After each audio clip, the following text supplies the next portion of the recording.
We have already seen that maps can be used to visualize the geographic aspect of the data. Here's another example where REN21 uses maps to display the distribution of national renewable energy policies. Yes, in Excel it's also possible to work with maps, though the instrument, I wouldn't say perfectly developed.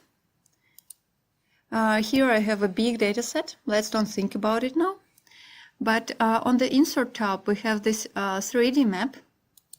If we open it, we can see that I have already here created the 3D map tool. It opens in the separate window, so unfortunately it's not interactive. The organization is similar to pivot tables.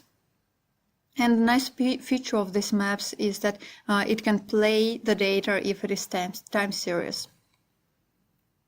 So this map shows the development of the sales by a company in the world, in the different regions. And we can see that the US was first and continued to be the major market for this company. You cannot use this map as a part of Excel to put it in the sheet, but you can download the video and use it for presentational purposes. There is another type of charts called people chart, and it is used when the item matters. In this example, the people chart is used to display the jobs in the sector. It is possible to build these graphs in Excel. On the Insert ribbon, the people chart graph separate button. They are not very flexible, but still can be useful.